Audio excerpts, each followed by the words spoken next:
BJP वाले विरोध कर रहे मुसलमानों, मेरे भाइयों, मेरे मित्रों, 24 में बगावत कर डालो, क्योंकि ये मुस्लिम विरोधी पार्टी है। पत्रकार महोदय ने सही बताया कि भाजपा के लोग ही मुसलमानों का विरोध करते हैं, हम जैसे लोगों को सिर्फ मोहरा बनाया जाता है। मुसलमान भाइयों, जाग जाओ, समय है, सत्ता परिवर्तन कर लो। मैं नहीं भड़का रहा, जब आप लोग ही बता रहे हो कि भाजपा वाले कह रहे हैं मुसलमानों का विरोध करना है। तो बहाना था, सत्ता निशाना था आपका। बिल्कुल बिल्कुल भैया, जब सुनो, अरे सत्ता के दलाल लो, सुनो, आप जैसे चाटुकार पत्रकार उनकी दलाली कर रहे हो। दलाली मत करो। ये मुसलमानों को, भारत को बांटने की काम अगर कोई करेगी तो वर्तमान सरकार करेगी। जाग जाओ, अभी भी समय है। ये सिर्फ और सिर्फ नहीं, अभी पत्रकार महोदय ने सही बताया कि वो भाजपाई हैं। बहुत बढ़िया, आपका बहुत बहुत धन्यवाद पत्रकार महोदय, आपने हमारी अखियां खोल दी। और मैं तो कह रहा हूं कि भारत के 20% मुसलमान की आंख 24 में खुल जानी चाहिए और सत्ता परिवर्तन हो जाना चाहिए, ताकि ताकि ताकि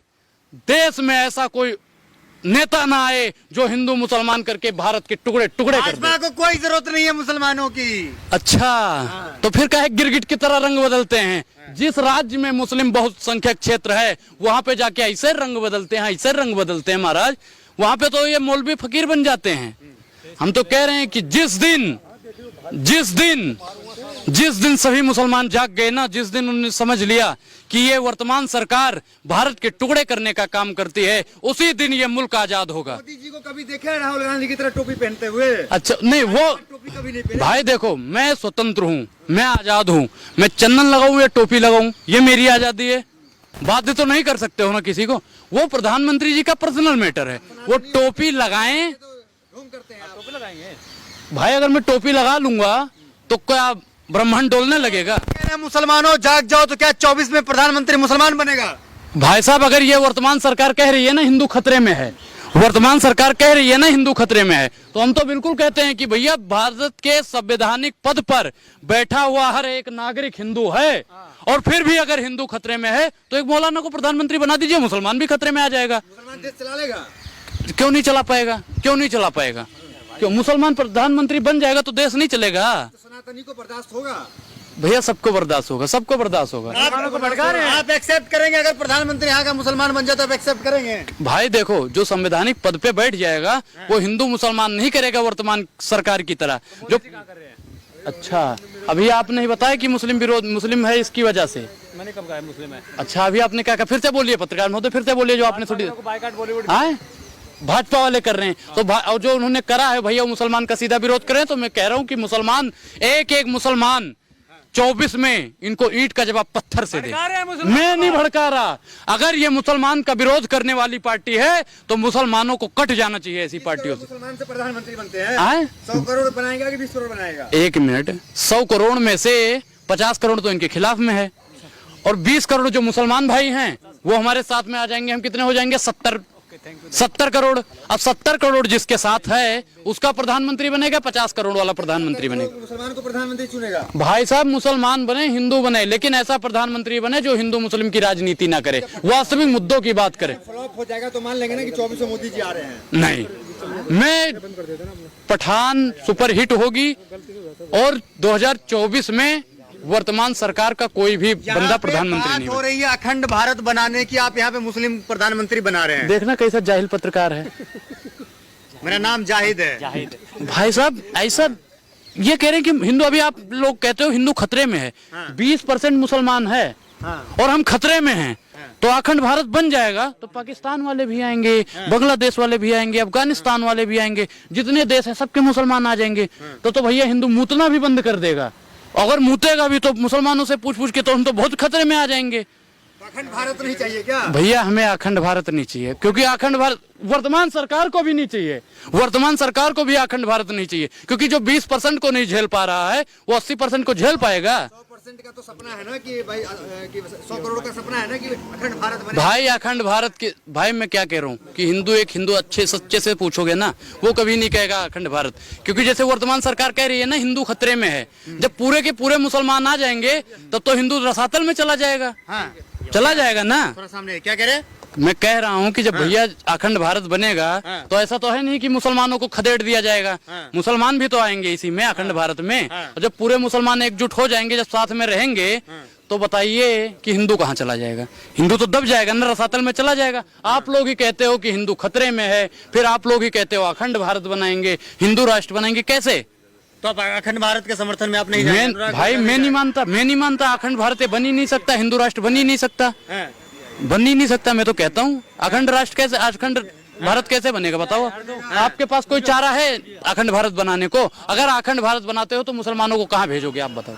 लोग कह रहे हैं यहीं पर रहेंगे, सब मिलजुल कर रहेंगे। अच्छा 20% से परेशान हैं वर्तमान सरकार। मैं तो नहीं परेशान हूँ भाई, मैं तो कह रहा हूँ 120% हो जाएंगे, 1020% हो जाए। मुझे मुसलमानों से, हिंदुओं से, सिखों से, दलितों से किसी से कोई डर नहीं है, सब मेरे लिए भाई बराबर हैं। मुसलमानों से इतना प्रेम क्यों है आपको? हाँ, क्योंकि भाई वो भी देशभक्त हैं, वो भी देशभक्त हैं भाई, मुसलमान भी देशभक्त हैं। आप इंडिया गेट पे चले जाइए, सबसे ज्यादा वहाँ पे मुसलमानों के नाम आपको मिलेंगे। इसलिए मैं मानता हूँ, क्योंकि वो भैया मैं तो मानता हूँ सनातनियों से भी बड़े देशभक्त हैं भाई। एक हिंदू दिन में एक बार भी धरती को नहीं चूमता है, एक मुसलमान 5 बार चूमता है। तो बताओ देशभक्त कौन हुआ? हिंदू हुआ, मुसलमान हुआ? भैया बताओ कौन हुआ? लेकिन एक सवाल है जिसको जाना भाई जाओ, ठीक है। एक सवाल ये है कि जिस तरीके से आपने देखा होगा कि आपने कहा कि कल ही आपके इंटरव्यू में मैंने आपसे पूछा था, आप ये कह रहे थे एक तरफ जो है रंग को बांट दिया गया, अब भाषा को भी बांट रहे हैं, तो उसको आप किस तरीके से देखते हैं? भैया देखो, भाषा का उर्दू, ये कह रहे हैं ना कि उर्दू मुसलमानों का है, जी उर्दू हमारा है, मैं नहीं कहता मुसलमानों का है भाई। उर्दू और हिंदू बहन बहन है, समझ रहे हो ना? जैसे हम और आप भाई भाई हैं, भले ही आपके मन में कुछ रहे कि ये ब्राह्मण है, मुसलमान है, लेकिन मैं मानता हूँ ऐसा कि आप मेरे भाई बन सकते हो। हम तो कह रहे हैं कि आप हमारे साथ मंदिर में चल के नमाज पढ़िए, हम आपके साथ मस्जिद में बैठ के हनुमान चालीसा पढ़ेंगे। मंदिर में चले जाए, मेरे साथ चलो ना भैया। हम तो कह रहे हैं आपके साथ, आपकी मस्जिद में मैं बैठ के हनुमान चालीसा, सुंदरकांड, रामचरितमानस पढ़ूंगा। चलिए, और अगर आपको दिक्कत है, आप कह रहे हो ना कि किस मैं चल रहा हूँ आपके साथ, चलो भैया। अखंड भारत बन ही नहीं सकता, अखंड भारत बन ही नहीं सकता। मुझे पता नहीं है क्या, मैं 4 दलालों के कहने से मान जाऊंगा कि हिंदू राष्ट्र बन जाएगा या अखंड भारत बन जाएगा? मैं ऐसे किसी भी राजनीतिक बहकावे में आने वाला नहीं हूँ। तैयारी चल रही है हिंदू राष्ट्र बनाने का। गजबा हिंद लागू हो जाए, मुस्लिम राष्ट्र बना दिया जाए। नहीं, बिल्कुल नहीं, बिल्कुल नहीं। तो मुसलमान तो कह रहे हैं कि हम मुगलों के वंशज, हम तलवार के दम पर राज करेंगे। कभी नहीं, ये ऐसा संभव नहीं है, ये ऐसा संभव नहीं है। संविधान से देश चलेगा। सुनो, सपना देख रहे हैं गजबा हिंद का। वो भैया मैं क्या कह रहा हूँ, वो कुछ लोग तो ऐसे भी हैं जो हिंदू होके भी हिंदू को वो करते हैं भैया। कुछ एक मुसलमान के चक्कर मैं एक 35 टुकड़े हुए मुसलमान जो है बिल्कुल किया है, बिल्कुल करते हैं। तो उस पर क्या बोलेंगे? मैं तो कहता हूँ कि कोई भी हो, हिंदू हो, मुसलमान हो, सिख हो, ईसाई हो, अगर ऐसी वारदात हो, ऐसी हरकत करता है तो उसको तो फांसी दीजिए, बिल्कुल दीजिए, वो हिंदू हो या मुसलमान। मैं कहता हूँ अगर श्रद्धा वाले मैटर में आफ्ताब को फांसी मिलती है तो अंजलि सिंह वाले मैटर में मनोज मित्तल को फांसी मिलनी चाहिए। मुसलमानों के कुछ गुट हैं, वो विदेश से पैसा लेकर बिल्कुल बिल्कुल बिल्कुल बिल्कुल भैया, सबके पीछे एक संगठन का ही हाथ होता है। जो लोग दलाली करते हैं, अठान पठान नहीं चलने देंगे, हिंदू राष्ट्र बनाएंगे, उनके भी पीछे कहीं से कहीं फंडिंग आ रही होगी। तो गजबा हिंद के पीछे कौन है? कुछ लोग होंगे भैया, मैं देखो किसी का नाम नहीं जानता कि भैया यही लोग होंगे, लेकिन कुछ लोग तो जरूर है। को बंद कर दिया गया है, उसका भी सही है, सही है, बंद ऐसा बंद होना चाहिए, बिल्कुल बंद होना चाहिए। और आरएसएस बंद होना चाहिए कि नहीं? भाई देखो, अगर वो सही है तो चलना चाहिए, अगर गलत है तो बंद होना चाहिए। वो सुनो, आरएसएस सही है गलत है? भाई देखो, वो पटेल ने आरएसएस को बैन किया था, गांधी की हत्या का आरोप है उस पर। ठीक है, 1 मिनट, अब आपका मैं जवाब दूं? अरे मैं कोई अंग संग में नहीं था, जबान संभाल के बात कीजिए पत्रकार महोदय। धक्के मार के निकाला है। अच्छा, तो आपको भी पीएफआई वाले ने या गजवा हिंदू वालों ने धक्का मार के निकाला होगा, तभी माइक लेके 300 रुपए का माइक लेके नाच रहे हो। यही करते थे ना पहले गजवा हिंद में? तो कौन से इस्लामिक उसमें थे आप बताइए, कौन सा संगठन में थे? आपको नहीं लगता मुसलमानों से इस देश को खतरा है? नहीं, मुझे नहीं लगता। मैं तो कहता हूँ मुझसे भी बड़े भक्त हैं, राष्ट्र भक्त हैं। संगठन बंद कैसे हुआ? बंद क्यों हुआ? भाई जो संगठन में कह रहा हूँ, फिर कह रहा हूँ कि अगर जो संगठन गलत है, संविधान उसे। राजनाथ सिंह का बयान है कि हर मुसलमान आतंकवादी नहीं, लेकिन जो आतंकवादी है वो मुसलमान है। देखो वो उनका पर्सनल होगा भाई, मैं उस पर हस्तक्षेप नहीं डालना चाहता, लेकिन मेरे हिसाब से देखा जाए, मैं अपने हिसाब से देखता हूँ तो भाई मुसलमान मुझसे भी ज्यादा बड़ा राष्ट्रभक्त है, मैं ये बात मानता हूँ। बड़ा राष्ट्रभक्त हो सकता है भाई हम दिन में एक बार भी नहीं चूमते हैं धरती को, और वो दिन में 5 वक्त की नमाज करता है, तो मुझसे बड़ा राष्ट्रभक्त हुआ नहीं हुआ? गजबा हिंद लागू करना चाहता इस्लामिक राष्ट्र बने भारत। अच्छा, किसने? ओवैसी ने बयान दिया है ये बात?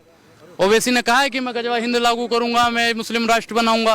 ओवैसी बोलो कौन होता है बयान देने वाला? क्यों? आपका मसीहा है, आपका नेता है। आपके मसीहा हैं? भाई हमारे मसीहा तो मोदी जी हैं, हमारे मसीहा राजनाथ सिंह हैं, हमारे मसीहा योगी आदित्यनाथ हैं, हमारे मसीहा अमित शाह जी हैं। हम तो कहते हैं वो लोग हमारे आदर्श हैं, हमारे गुरु हैं।